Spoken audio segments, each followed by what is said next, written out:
decide what's forgivable, right? And some things are and some things aren't. Like, I don't stand by the thing with people where it's like, oh, like they're your parents, like whatever it is, it's not that serious. Like, you know, you have to just like make sure you keep the relationship. Like, I don't agree with that at all. But then at the same time, I also don't agree with the idea of like we should punish our parents forever for what they did to us. It's like some things you forgive, some you don't, and that's up to you to decide. That's a good point. And it takes so much fucking time because like the resentment, I feel like, goes in and out, like depending on where you're at in life. Like you can be like, okay, we're feeling good now, and then like something like triggers you and reminds you of something they did when you were younger, and you're like, oh my fucking god, actually we're not done with this conversation. Totally. There's more shit I just remembered. And it's like an endless cycle, but I agree. Like it can't just be black and white where you forgive or it's like all perfect. Like there's gonna be conversations that keep having to happen. Yeah.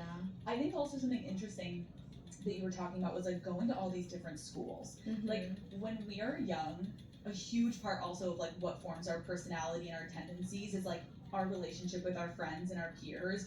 You going to new schools constantly, like how did you approach a new school?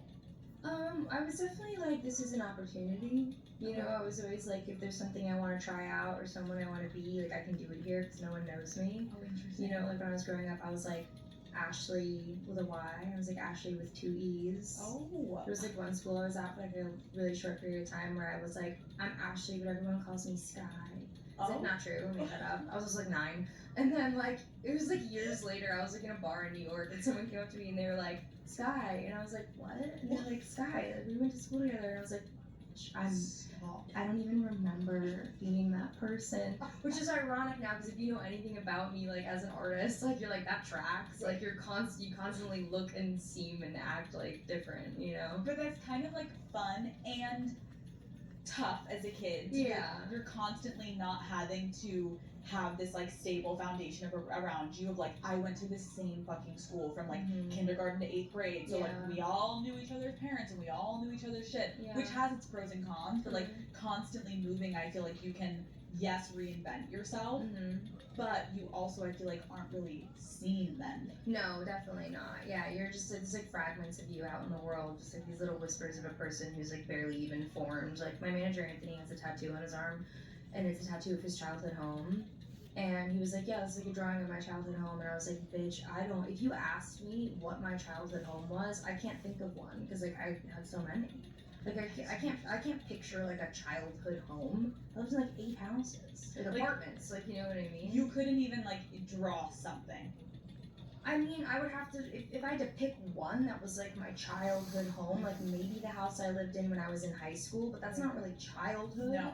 You know what I mean? It was like I lived in so many different apartments. I lived in like Florham Park. I lived in Linden. I lived in Clark. I lived in like Sussex. I just lived in so many different places in all these like little apartments, and they're all just kind of this amorphous goo of like a bedroom, and I'm like in there with my little brother, and then there's like the kitchen, and then like you know like the apartment complexes. They all like blend into like one. Like when I picture it, kind of.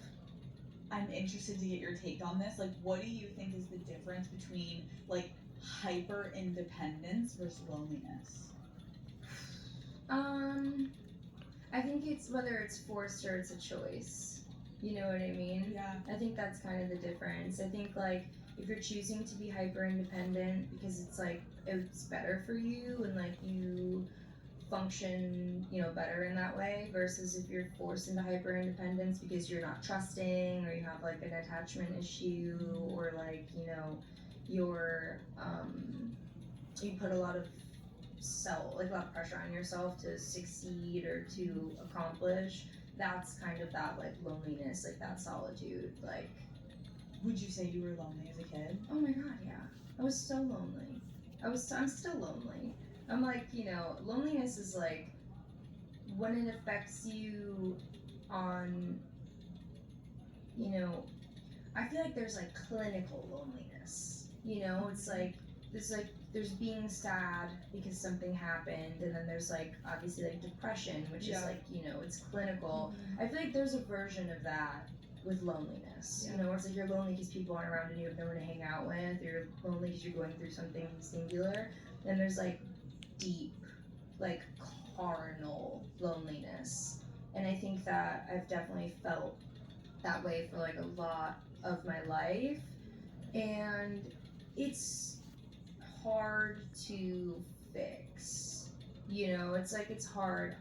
It's hard to get around that, especially if you become comfortable in it, you know? Well, and I feel like what you're sharing too about your life, which I appreciate you sharing all of this, just to pause for a second. I 'cause, feel like like, I'm being so dark. No, This was you're like not. a fun podcast. No, no, and, no. like, I was lonely as No. a kid. let me just say, like, this is the shit that I think, like, when we now like listen to your music, it even adds like more context and like, in my opinion, like I feel not in a creepy way, but like I feel closer to you now because I'm like, oh fuck, like so many people are like preach, yes, same, fuck, same. Like you talking about your childhood, I think that when people are listening to your music, it is kind of helpful to know like no wonder you are lonely because like you came from this household environment that you had to become lonely because you constantly were just like surviving alone and like I think that happens a lot of times when there are volatile or abusive situations at home. Like